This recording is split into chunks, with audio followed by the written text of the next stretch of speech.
Hello friends, வணக்கம். நம்ம channel first time வரவங்க சப்ஸ்கிரைப் பண்ணிக்கோங்க. வீடியோஸ் உங்களுக்கு பிடிச்சிருந்தா லைக் பண்ணுங்கள். லைக் பண்ணிவிட்டு வீடியோ பாருங்கன்னு எல்லாரும் சொல்கிறாங்க. எனக்கு அப்படி சொல்ல இஷ்டம் இல்லை தான். ஆனால் உங்களுக்கு பிடிச்சிருந்ததுன்னா தயவுசெய்து லைக் பண்ணிவிடுங்க. ஓகேதா? அப்போ தான் வீடியோஸ் ரீச் ஆகும். ஓகேங்களா?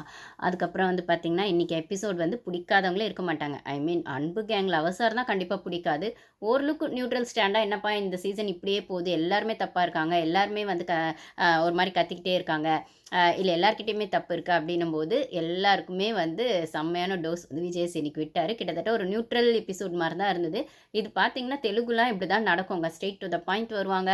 கரெக்டாக வந்து யார் தப்பு செஞ்சாலும் கரெக்டாக கேட்டுருவோம். ஒரு வாரம் விடுவாங்க, அடுத்த வாரம் வந்து எல்லாரையுமே வந்து டக்கு டக்கு டக்குன்னு அந்த கேள்வியை கேட்டு விட்டுருவாங்க. Straight to the point. Sometimes வந்து பார்த்தா நாமினேட்டே வந்து வீக்கெண்ட் எபிசோடில் ஹோஸ்ட்டே பண்ணிவிடுவார். அவங்க செஞ்ச தப்புக்கு இந்த 2 வாரத்துக்கு அவங்க டைரக்ட் நாமினேஷனில் அவங்களே போயிடுவாங்க அப்படிங்கிற மாதிரி ஹோஸ்ட்டுக்கு முன்னாடியே அந்த நாமினேஷன் ப்ராசஸே நடக்கும். அப்புறம் கேப்டன்சிலாம் ரிவோக் பண்ணதெல்லாம் நிறைய விஷயங்கள் நடந்திருக்கு அப்படின்னும் போது என்னமோ இன்றைக்கி கூட வந்து கனியோட இது நாமினேஷன் பாஸ் ரிவோக் பண்ணுறாங்க அப்படின்னாங்க. அது எந்தளவுக்கு ஃபேக்டோ தெரில, பண்ணால் நல்லா தான் இருக்கும். சரி, அது வரும்போது பார்ப்போம். அதுக்கப்புறம் நான் இப்போ தான் வைல்டு கார்டு இந்த ப்ரொமோ வச்சு கொஞ்சம் வீடியோஸ் போட்டிருக்கேன். கொஞ்சம் இன்ஃபர்மேஷன்ஸும் அதில் சொல்லியிருக்கேன். பார்க்காதவங்க போய் பாருங்கள். பார்த்துட்டு வீடியோ பிடிச்சிருந்தா லைக் பண்ணுங்கள். ஷார்ட்ஸ் பிடிச்சிருந்தா லைக் பண்ணுங்கள். ஷார்ட்ஸ் பார்க்குறவங்க உங்களுக்கு கீழே வந்து நான் ரீசெண்ட் போடுற related videos, recent videos link கொடுப்பேன். அதை பார்த்தீங்கன்னா உங்களுக்கு அந்த வீடியோஸ் கிடைக்கும். ஓகேங்களா? சரி, ஓகே. இப்போ வந்து விஜேஎஸ் வந்து வரும்போதே கொஞ்சம் ரக்கடாக தான் வந்தாருன்னு வைங்க. இன்னைக்கு வந்து எதையோ ஒன்று செஞ்சு விட்டே ஆகணும்ப்பா, இவங்களை இப்படியே விட்டால் வேலைக்கு ஆகாது அப்படிங்கிற மாதிரி தான் வந்தார். ஸோ அதுக்கேற்ற மாதிரி ஃபயர் மோட்லேயே ஸ்டார்ட் பண்ணார். அந்த மைக் வச்சு பேசினதுலே எல்லாருக்கும் தெரிஞ்சு அவ்வளோ சவுண்டு அப்படின்னும் போது நம்ம பேசுறது கேட்குதா, நல்லா இருக்கீங்களா அப்படின்னும் போது அப்படியே ரொம்ப திவாகரம் தான் நல்லாயிருக்கும் சார் அப்படின்னு ரெஸ்பான்ஸ்லாம் பண்ணார். அதுக்கப்புறம் வந்து அவர் ரெஸ்பான்ஸ் எப்படி இருந்ததுன்னு பார்த்தா விஜய் சார் எப்படி இருந்துச்சு, சத்தமாக இருந்துச்சுல்ல, எப்படி இருந்துச்சு, அப்படி தான் நீங்களும் கத்திக்கிட்டே இருந்தீங்க, எப்படி கத்திக்கிட்டே இருந்தால் எப்படி ஷோ பார்க்க முடியும் அப்படிங்கிற மாதிரி. இப்போ இந்த சீசனில் மக்கள் வந்து இந்த ஷோவை பார்க்கறதே இல்லை, இல்லைனா மக்களை எப்படி பார்க்க வைக்கிறதுங்கிற எல்லா ஸ்ட்ராட்டஜியும் வந்து பிபி டீம் பண்ணுறாங்க. போன வாரம் வந்து அந்த அடல்ட் கண்டென்ட் பற்றி பேசினாங்க. ஸோ அதுவுமே கொஞ்சம் கான்ட்ரவர்சியாக ஆச்சு. அடல்ட் கண்டென்ட்டாக இருக்குன்னா நீங்கள் சேனலை மாற்றிடுங்க அப்படிங்கிற மாதிரி ஒரு வாட்டி சொன்னார். அதுக்கப்புறம் அவரே வந்து நான் தான் சொன்ன சேனலை மாற்ற சொல்லி, பட் ஆனால் வந்து நீங்கள் இதே பண்ணிட்டு இருந்தேன், அப்போ அந்த அவங்க டிவி ஆஃப் பண்ணிட்டு போயிட்டா நீங்கள் யாருக்காக ஷோ பண்ணுவீங்க அப்படிங்கிற மாதிரிலாம் இருந்தது. இதில் இன்னொரு கான்ஃப்ளிக்ட் என்ன இருக்குன்னா, இந்த 1 ஹவரில் காட்டுறது வந்து 2 விதமாக காட்டுறாங்க போல இருக்குங்க. எனக்கு தெரியல. ஹாட் ஸ்டாரில் ஒரு மாதிரியும், அதுக்கப்புறம் காமனாக விஜய் டிவியில் அந்த 1 ஹவர்லேயும் காட்டும்போது அடல்ட் கண்டென்ட் இருக்கிறது வந்து ஹாட் ஸ்டாரில் ஏதோ காட்டுறாங்க போல இருக்குது. அடல்ட் கண்டென்ட் இல்லாமல் இருக்கிறது, அதாவது பசங்க கூட பார்க்கலான்ற மாதிரி ஒன்று காட்டுறாங்க. ஒரு கான்ஃப்ளிக்ட் இருக்குது. அது பார்க்குறவங்களுக்கு தான் தெரியும். என்னை பொறுத்த வரைக்கும் எல்லாம் காமனாக தானே இருக்கணும் 1 ஹவர் எபிசோடுன்னு நான் நினச்சேன். ஆனால் அடல்ட் கண்டென்ட் இல்லாத ஒரு 1 ஹவர் எபிசோடு இருக்குது அப்படிங்கிற மாதிரி சொல்கிறாங்க. அந்த ஏஜோக்கு வர்றதோ சம்திங்ஸ் காட்டுறதோ அப்படின்னு. அது தெரியல எத்தனை பேர் நோட்டீஸ் பண்ணிங்க. யாரையும் எனக்கு கமெண்ட்ஸ் பண்ணுங்கள். அப்படி இருக்கா, டிவைட் பண்ணி காட்டுறாங்களா இவங்க அப்படின்ற மாதிரி. ஏன்னா பசங்களும் ஜென்ரலாக ஒரு சிலர் வந்து பிக் பாஸ் பார்க்குறவங்க இருக்காங்கங்க. அது ஜென்ரலாக நம்மளாம் சர்வேல எடுக்கும்போதெல்லாம் பார்த்தீங்கன்னா கூட இவங்கள அறந்தாங்க நிஷாலாம் அந்த சீசனில் அவங்க பண்ணுற காமெடி பிடிக்கும் அப்படிங்கிற மாதிரி இருக்கும். வேக்கப் சாங் பார்க்குறவங்க இருப்பாங்க. ஸோ அந்த அவங்களுக்கு பிடிச்ச ஹீரோ வராங்கன்னா அவங்க பாட்டு பாடுறது, டான்ஸ் ஆடுறதுலாம் பார்ப்பாங்க. அப்படின்னும் போது பசங்களும் இந்த ஷோ பார்க்குறாங்க அப்படிங்கிற மாதிரி எப்பயுமே ஒரு தாட் இருக்குது. ஆனால் இந்த சீசன் என்ன கேட்டால் அவ்வளோ ஹெல்த்தியாலாம் இல்லை. நீங்கள் எந்த 1 ஹவர் பார்த்தாலும் லைவ் பார்த்தாலும் எதுவுமே பார்க்குற மாதிரி இல்லைங்கிறது தான் உண்மை. ஸோ அடல்ட் கண்டென்ட் தான் ஃபுல்லாக இருக்குது. ஸோ வந்து அது அவங்க இஷ்டம். பட் ஆனால் எனக்கு அந்த டவுட் இருக்குது, 1 ஹவரே ஸ்பிட் பண்ணி காட்டுறாங்களா அப்படிங்கிறது யாருக்கா தெரிஞ்சால் ஷேர் பண்ணுங்கள். ஓகேங்களா? ஸோ விஜய்ஸ் வந்து சொல்லிட்டார், இப்படி கத்திக்கிட்டே இருந்தா மொத்தம் ஷோ வந்து யாருமே பார்க்கறதில்ல, நாங்களே ஓட்டு தள்ளுன்னு இந்த சீசனை தள்ளிட்டு இருக்கோம். இதில் நீங்கள் என்னப்பா அப்படியே பிடிச்சி வச்ச பிள்ளையார் மாதிரி உள்ளே உட்காந்துருக்கீங்க, அப்படியே எதையாச்சும் பேச ஆரம்பித்தாலும் கத்தி வந்து ஒரு வழி ஆக்கிடுறீங்க, ஷோவை கசகசன்னு ஆக்கிடுறீங்க அப்படிங்கிற மாதிரி சொன்ன மாதிரி அது வந்து டைரெக்டாகவும் இன்டைரக்டாகவும் ஒரு மாதிரி சொன்னார். அப்புறம் வந்து பாருவை தான் எழுப்பி கேட்டார், என்ன பாரு ஏன் இப்படி சத்தம் போட்டுகிட்டே இருக்கீங்க, கத்திக்கிட்டே இருக்கீங்கன்ற மாதிரி. அது அவங்களுக்கு மட்டும் இல்லை, அவங்க எதிர்க்க இருக்க யாரோ இப்போ எஃப்ஜேல எகிரிட்டு வந்தால் அது அவருக்கும் தான் பொருந்தும், வினோத் எகிரிட்டு வந்தால் அவருக்கும் தான் பொருந்தும். அப்புறம் கனி வந்து சைலண்ட்டாக சிலாவளி பண்ணாலும் சம்டைம்ஸ் பேசுகிறாங்கல்ல, முன்னாடி வந்து இப்படி சார் அப்படி சார் எல்லாருக்கும் தான் பொருந்தும். ஆனால் அது பாரு வச்சு சொன்னால் ரொம்ப பொருத்தமாக இருக்கும் அப்படின்னு பாரு எழுப்பினார். எழுப்பினதுக்கு இல்லை சார், நான் ஏதோ பேச வந்தால் எல்லாரும் சேர்ந்து வந்துடுறாங்க, அதனால பேசுறது கேட்க மாட்டுறது, அதனால பேசுகிறேன் சார் அப்படின்னு சொன்னால் நீங்கள் ஃபஸ்ட்டு கேட்குறீங்களா, யாராச்சும் பேசுறது, அதுக்கு முதல்ல நீங்கள் அதை ஃபாலோ பண்ணணும்லன்னு. இதை பற்றி நான் ஆல்ரெடி வீடியோ போட்டிருக்கேன். ஸோ ஃபார்வர்ட் அதை ஃபாலோ பண்ணணும். அதை பற்றி அது வீடியோஸ் போட்டிருக்கேன், பார்க்காதவங்க போய் பாருங்கள். ரெஸ்பாண்ட் வித் ரியாக்ஷனுன்ற விஷயத்தை பண்ணணும் பாருன்றதை தான் சொல்லியிருக்காங்க. அதுக்கப்புறம் திவாகர் எழுந்தார். அவர் வந்துட்டு அவர் வந்து சொல்லிவிட்டார், இல்லை சார் நாங்கள் எது சொன்னாலும் வந்து இது மாதிரி இப்படி பேசுகிறாங்க அப்படி பேசுகிறாங்கன்னு அவர் சைடான வேர்ஷன் எடுத்து வைக்கிறார் திவாகர். உடனே அது எல்லாருக்குமே நீங்கள் என்ன பதில் எடுத்து வச்சாலும் எல்லாருக்கும் நான் டோஸ் விடுறதுக்கு கரெக்டாக வந்திருக்கேன். ஏன் பாயிண்ட் ஆஃப் வியூன்னு எடுத்து வைக்க போகிறேன். ஐ மீன் பாயிண்ட் ஆஃப் வியூவில் என்னோடது இன்றைக்கி ஷோவை எப்படி கொண்டு போகணுன்றது நான் ஒரு டெசிஷனில் வந்திருக்கேன். அந்த ஃபிக்ஸட் மைண்ட் செட்டோட தான் நான் வந்து இன்றைக்கி ஷோ பண்ண போகிறேன். ஸோ நீங்கள் என்ன பேசினாலும் நான் இது உங்ககிட்ட இப்படி தான் கன்வே பண்ணுவேன்றதுல ஒரு ஃபிக்ஸடாக வந்திருக்காரு. ஸோ திவாகர் வந்து அவர் ஏன்னா நம்ம ஃப்ரைடே எபிசோட் பார்த்துருப்போம். ஃப்ரைடே எபிசோடில் பேசுகிற மாதிரி ஒன்றும் இல்லைங்க. திவாகர் பாரு வந்துச்சு, திவாகர் கமருதீன் வந்துச்சு. திவாகர் பாரு நம்மளுக்கு தெரியும். திவாகர் வந்து எஃப்ஜே மேலே இருக்க போவோம், அதுக்கப்புறம் சபரி நாமினேஷனில் வரேன்னு அது புலம்பிட்டு இருக்காரு. எஃப்ஜே படம்லாம் பண்ணாதெல்லாம் பண்ணியிருக்காருங்க, சீரீஸ்லாம் பண்ணியிருக்காரு. அவரோட சீரீஸ்லாம் தான் வந்திருக்காரு, நானுமே சொல்லியிருப்பேன். ஸோ அந்த சுழல் 2 சீரீஸில் பண்ணியிருப்பார். அப்புறம் படமும் ஒரு சிலர் பண்ணியிருக்காரு. படம் எனக்கு சரியாக தெரில. நான் அவர் சொன்ன கதையில் ஆனால் சரியான போர் தான் அந்த கதை. நான் 1 ஹவர் பார்க்கவே முடியல என்னால். அதை பார்த்து தலைவலியே வந்துடுச்சு. அப்புறம் நான் ஆஃப் பண்ணிட்டு போயிட்டேன். அதுக்கப்புறம் எனக்கு நெட்டும் அன்றைக்கி நைட் சரியாக வரல. சபரி எதுவும் பெருசாக கேட்கல நான். ஸோ வந்து அது படம் பண்ணியிருக்காரு. ஆனால் இவர் வந்து இங்கே திவாகர் வந்து அது போய் சொல்கிறான் அப்படி இப்படின்ற மாதிரி இல்லை பண்ணியிருக்காருன்னு. அது வினோத்தோட பாட்டுமே ஒரு குச்சி ஒரு குல்ஃபி பற்றி பேசுகிறாரு. இந்த மாதிரி வந்து அது எப்படி அவர் பாடினதான்னு கேட்டால் அவர் சரியாக பதில் சொல்ல அப்படின்னா, ஆமாம் நீங்கள் 2 பேரும் ரொம்ப ஹெல்த்தி கான்வர்சேஷன் எப்பயுமே பண்ணுவீங்க. அதனால் நீ கேட்டோன்னே அவர் பதில் சொல்லிட்டாலும் அப்படிங்கிற மாதிரி தான் இருந்தது. ஸோ வந்துட்டு அவர் வந்து பெருமையாக பேசுகிறாரு. அது மாதிரி பேசக்கூடாது பாருன்னா, சார் அதை யார் சார் சொல்கிறது? அதுக்கு சொல்கிறவங்களுக்கு ஒரு யோசனை இருக்கணும்ல சார், அதை நீங்கள் சொல்கிறதுக்கு உங்களுக்கு ரைட்ஸே இல்லை சார் அப்படிங்கிற மாதிரி தான் இருக்குது. ஸோ அது ஆச்சு. அதுக்கப்புறம் கமருதீன் பாரு வந்துச்சு விஷயம்.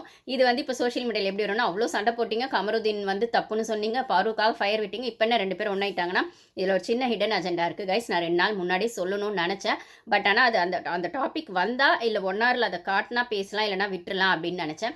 என்னன்னு கேட்டிங்கன்னா வந்து ஒரு 2 நாள் முன்னாடியே பார்த்தீங்கன்னா எபிசோட் ஸ்டார்ட் ஆகும்போது, இன்னைக்கு ஃப்ரைடே ஆச்சுங்களா, தேர்ஸ்டேவோ வெனஸ்டே எபிசோட்லேயே ஸ்டார்டிங்கே வந்து இவங்க வந்து சாமான்லாம் தேய்க்கிறதுக்கு வியானா கிட்ட கேட்டிருப்பாங்க. அந்த குக்கர் வந்து நீ நைட்டே போட்டிருந்தா அது கொஞ்சம் வந்து எனக்கு ஊற வச்சு கழுவ ஈஸியாக இருந்திருக்கும். நீ நைட்டே பாத்திரம் மாற்றிட்டு போட்டிருக்கலாம், சின்ன பாத்திரத்தில் மாற்றிட்டுலாம் ஆர்குமெண்ட் வரும்ல, சாமான் தேய்க்கிறது கஷ்டமாக இருக்குது, அடியெலாம் பிடிச்சிச்சுலாம் அப்படின்போது உங்கள் தோழா தான் நைட்டு ஹெல்ப் பண்ணார் போல இருக்கே அப்படின்ற மாதிரி அவங்க ஒரு பாயிண்ட் விட்டுருப்பாங்க. வியானா அப்பயே தெரிஞ்சிடுச்சு. ஸோ தோழன் ஆமாம், ஏன்னா அவரும் வந்து கிச்சன் டிபார்ட்மெண்ட் இருக்கார், நான் நல்லா வந்து செய்கிறேன், இல்லைனா 10 o'clock மேலே யார் வேணால் அந்த ரூல்ஸ்லாம் எல்லாமே யார் வேணால் செய்யலாம் அப்படிங்கிறாங்க. ஸோ சுபிக்ஷாவும் சம்டைம்ஸ் அந்த மாதிரி செய்கிறாங்க அப்படின்போது 10 o'clock மேலே இந்த சூப்பர் டீலக்ஸ் வீட்டு கூட யார் வேணால் போய் க்ளீன் பண்ணுறான்ற மாதிரிலாம் இருக்குது. ஆனால் பாருக்கு வந்தால் மட்டும் தான் அந்த ரூல்ஸ்லாம் அப்ளிகேபிள் இல்லை அப்படின்போது ஸோ அன்றைக்கி நைட் வந்து கமருதீன் ஹெல்ப் பண்ணார் போல். ஸோ அப்போ ஹெல்ப் பண்ணும்போது பேசுகிறாங்க, காம்ப்ரமைஸ் ஆகிடுச்சின்னு சொல்கிறாங்க. ஆனால் அதுக்கு முன்னாடி என்ன ஆச்சுன்னா, இதெல்லாம் ஷோவில் வந்தது, ஷோவில் வராது என்னாச்சுன்னா, பிக் பாஸே கன்ஃபெஷன் ரூமில் 2 பேரையும் கூப்பிட்டு பேசினதாகவும், இது வந்து 2 பேரும் சமாதானமாக போயிருங்க, இல்லைனா வெளியில் வேறு மாதிரி ப்ரொஜெக்ட் ஆகும் அப்படின்னு வார்னிங் கொடுத்தா மாதிரியும். அதை நான் ஆல்ரெடி எப்பயுமே போன சீசன்லாம் சொல்லியிருப்பேன். நம்ம ஃபுல் வந்து இது ஸ்கிரிப்டா நான் ஸ்கிரிப்டான்னு சொல்கிறோம். நம்ம வந்து இதை ஃபுல்லாக நான் ஸ்கிரிப்டெல்லாம் எடுத்துக்க முடியாதுங்க. அப்போ திடீர்னு ஒரு சண்டை ஆகிறதா இருக்கட்டும், அப்புறம் அது சமாதானம் ஆகிறதா இருக்கட்டும், ஒன்றுமே இல்லாமல் திடீர்னு எல்லாம் கச்சன்னு கத்துறதாகட்டும், எல்லாமே வந்து அவங்க கண்டென்ட் இல்லைனா இதை வந்து பிக் பாஸ் தாத்தா இருக்கார் பாருங்க, வெளில ரிவ்யூ பண்ணுறாரு, அவர் சொல்லியிருப்பாரு நிறைய இதில். அதுக்கு இவங்க சொல்கிறாங்க கண்டென்ட். இப்போ இந்த சீசனில் ஒரு இடத்துல வந்து பிக் பாஸ் சொல்லியிருப்பார், கண்டென்ட்னு சொல்லாதீங்க, வெளில பார்க்குறவங்க தான் அது கண்டென்ட். நீங்கள் நிஜமாகவே இங்கே வந்து உங்கள் எக்ஸ்பீரியன்ஸ் ஃபீல் பண்ணுறீங்க, உங்கள் எமோஷன்ஸை ஷேர் பண்ணுறீங்க, உங்களுக்கு இது லைஃப் மாதிரி இந்த ஒரு 3 months இந்த வீட்டில் நீங்கள் வாழறீங்க, அப்போ வந்து இதை கண்டென்ட்னு சொல்லாதீங்க. ஆனால் நிஜமாக பார்த்தா கண்டென்ட்டு பண்ணுவாங்க அப்படின்ற மாதிரி பிக் பாஸ் அந்த தாத்தாவே சொல்லியிருப்பாரு. ஏன்னா சனமுக்கும் அந்த தாத்தாக்கும் அடிக்கடி சண்டை வரும் அந்த சீசனில், ஆரி சீசனில். அப்போ திடீர்னு சண்டை வரும், திடீர்னு பண்ணோன்னா அப்போ ஒரு இடத்துல ஒரு வாய் விட்டுருப்பார் பிக் பாஸ் தாத்தா, நான் எதுக்கு அவங்க கூட சண்டை போட சொன்னாங்கம்மா அப்படின்ட்டு இருப்பாரு. ஸோ அவங்கக்கிட்ட ஒரு தனித்தனி மைக் இருக்குது இல்லைங்களா, அதில் ஓவராலாக பேசினா எல்லாருக்கும் காமனாக கேட்கும், ஆனால் அவங்களுக்கு மட்டும் கேட்குற மாதிரியும் ஒரு வெர்ஷன் வச்சுருப்பாங்கன்னு நினைக்கிறேன் அந்த டெக்னாலஜி யூஸ் பண்ணி. ஸோ நீங்கள் இப்போ இதை பண்ணணும் அதை பண்ணணும்னு வர்றதுக்கான வாய்ப்புகள் நிறைய இருக்குது அப்படின்னும் போது, இப்போ இந்த கன்ஃபெஷன் ரூமில் நடந்த விஷயங்களும் உள்ளே நடந்திருக்கும், அது நம்மளுக்கு ஷோவில் வரலை. ஸோ சமாதானம் ஆகிடுங்க அப்படின்னு சொல்லியிருப்பாங்க. இல்லைனா அந்த ஜெயில் விஷயங்கள் அடல்ட் கண்டெல்லாம் இன்னும் பேசி பெருசாகிறது எதுக்கு? அப்போ இவங்க 2 பேர் இமேஜும் டேமேஜ் ஆகும். ப்ளஸ் கமருதீனும் வந்துட்டு அவங்களுக்கு வந்து கமருதீன் மேலே ஷோ கொண்டு போனோங்கிறது இருக்குது. அதை நம்ம ஓட்டிங் பார்த்தாலே தெரியுது. பாரு மேலே கொண்டு போவாங்களான்னு தெரியல. மேக்ஸிமம் இன்னொரு 3-4 வீக்ஸ் வச்சு பாரு அனுப்பிச்சிருவாங்க. ஆனால் கமருதீன் மேலே ஷோ கொண்டு போனோன்றதுல கொஞ்சம் தெளிவாக இருக்காங்க அப்படின்னு சொல்லும் போது, இந்த மாதிரி கண்டென்ட்டு அவங்களுக்கான அந்த கமர்ஷியல் பர்பஸை வந்து பாதிக்கும், அந்த கார்ப்பரேட் ஷோவை பாதிக்கும் அப்படிங்கிறதுனால சொல்லியிருக்காங்க. அது அவங்க இஷ்டம். அதுக்கு ஒத்துக்கிட்டு உள்ளே இருக்கிறாங்க கண்டஸ்டன்ஸ்னு, அது அவங்க இஷ்டம்னும் போது, ஸோ இது இவங்களா சமாதானம் ஆனாங்களா இல்லை சமாதானம் ஆகுங்கன்னு உள்ளே சொன்னாங்களான்றது அவங்களுக்குள்ள. ஆனால் இப்போ தெளிவாக வந்து ஃப்ரைடே எபிசோடில் என்ன சொல்கிறாங்க, நீங்கள் 2 பேரும் இப்போ ஆல்ரெடி சொன்ன மாதிரி தான் பவுண்ட்ரி, பாரு சொன்ன மாதிரி பவுண்ட்ரி செட் பண்ணிக்கலாம், கேம் விளையாடலாம், லவ் கண்டென்ட்டை வச்சு நீ கேம் விளையாடாத, உன்னை வச்சு நான் கேம் விளையாட மாட்டேன், ப்ளஸ் நம்ம 2 பேருக்குள்ளே எதுவாக இருந்தாலும் நம்மளே பேசிக்கலாம். இது வந்து நீ வந்து திவாகர் கிட்ட சொன்னால் அது இன்னும் பெருசாகிடும். ஆமாம்மா நான் சொல்லலை, நான் அவங்க சொல்கிறது எல்லாமே. ஸோ கேம் ஆடுவாங்க, ஃப்ரெண்ட்ஸாக இருப்பாங்க அப்படிங்கிறது இருக்குது. இது அதுக்கப்புறம் வேறு எப்படி போகும் அப்படின்னும் போது, ஸோ பிக் பாஸ் ஷோக்குள்ள ஒரு சில விஷயங்கள் ஹிடன் அஜெண்டாவாக இருக்குன்னா அது நம்மளுக்கு தெரியாதுன்னா தெரிஞ்ச வரைக்கும் தான் நம்ம பேச முடியும் அப்படிங்கிறது ஒன்று இருக்குது. ஸோ ஃப்ரைடே எபிசோடில் இதுதான் நடந்து நடந்தது. நான் ஆல்ரெடி சொன்ன ஃப்ரைடே எபிசோட் போராக தான் போச்சு. ஏன்னா பாரு சைலண்ட்டாக இருந்துட்டாங்க. அதனால போராக போச்சு. அவங்களுக்கும் கண்டென்ட் போடுறதுக்கு எதுவும் இல்லை.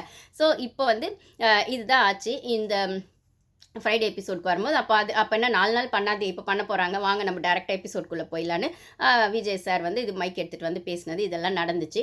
ஸோ வந்து இப்போ வந்து பாரு வந்துட்டு திவாகர் வந்து ஆயிடுச்சு. திவாகர் வந்து மீட்ரு வச்சு தான் பழகுவீங்களா சார் நீங்கள்? அவர்கிட்ட பேசினா மீட்ரு வச்சு பழகணும். தரம் பார்த்து தான் பேசுவாரமே, என்ன சார் எங்கள் தரம்லாம் எப்படி அப்படிங்கிற மாதிரி நாசுக்கா நறுக்குன்னு கேள்வி கேட்டார். ஸோ ரம்யாவை சொன்னார் இல்லைங்களா, அதுதான்.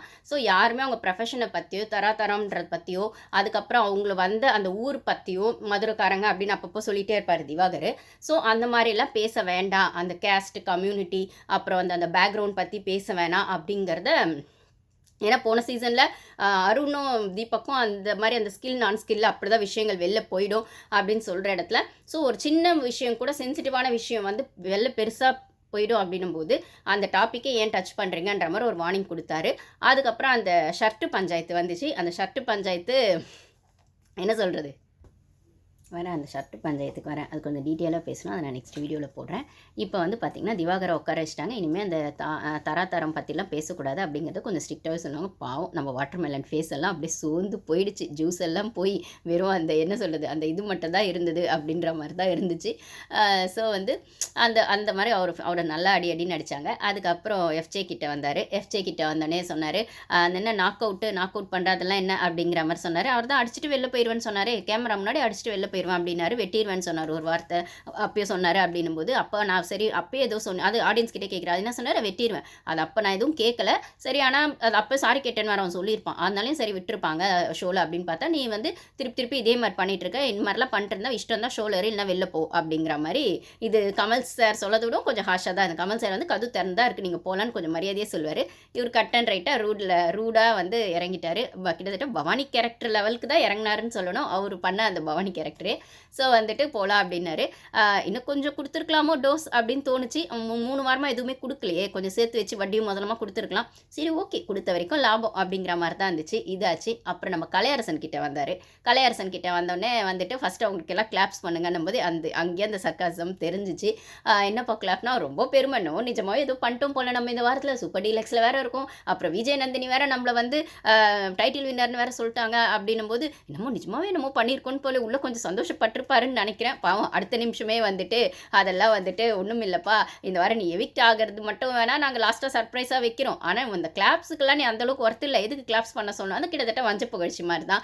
ஏன்னா அவர் உள்ள கூட சொல்லிட்டு பாருங்க, யார் எவிக்ட் ஆக போகிறான்ற மாதிரி எல்லாரும் சொல்லிட்டு இருக்கும்போது அவர் மற்றவங்களை வினோத்தை சொல்லுவார், இவங்கள சொல்லுவார், எல்லாம் சொல்லுவார். தவிர அவர் இன்னும் அவ்வளோ கான்ஃபிடென்ஸாக உட்காந்துருப்பாருங்க அந்த கான்வர்சேஷன்லாம் வரும்போது. மேபி விஜய் நந்தினி சொன்னது மைண்டில் ஃபிக்ஸ் ஆகிடுச்சு போல இருக்குது.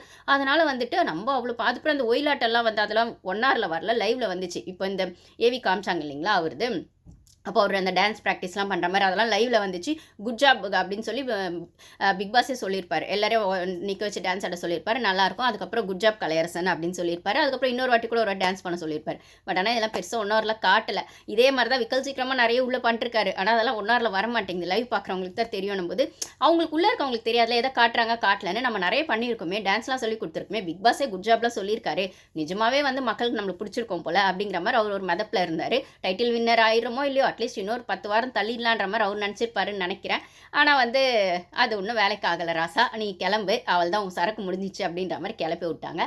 ஸோ அந்த கிளாப் அடித்தது எதுக்குன்னு பார்த்தீங்கன்னா அந்த பீப் சவுண்ட் போடுறது. எவ்வளோ பீப் சவுண்ட் உங்களுக்கு போடுறது, நீங்கள் இப்படியே தான் பேசிகிட்டு இருப்பீங்களா? இப்போ வந்துட்டு என்ன சொல்கிறது, ஸோ வந்து சொல்கிறாரு பீப்னு எவ்வளோ கெட்ட வார்த்தை நீங்கள் பேசுகிறீங்க, எவ்வளோ பீப் தான் நாங்கள் போடுறது, எந்த சீசனில் நாங்கள் இப்படி போட்டதே இல்லை அப்படின் போது அவர் சிரிச்சிட்டே நிற்கிறார்.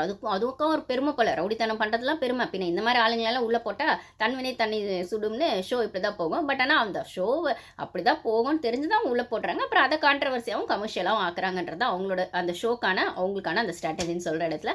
அதுக்கப்புறம் அது சொல்லி உட்கார வச்சார். நீங்கள் சிரிக்கிறதுக்கெலாம் இது சொல்கிற பெருமைப்படுற விஷயமா இது அப்படிங்கிற மாதிரி அங்கேயும் கிழின்னு கிழிச்சு அவர் உட்கார வச்சார். அதுக்கு அதுக்கப்புறம் வந்துட்டு நம்ம சபரி சார் கிட்ட வந்தார். பாவம் அவருக்கு வேறு தொண்டை சரியில்லை. இதை வந்து நான் லைவில் பார்த்தேங்க, சபரி கதை சொல்கிறத.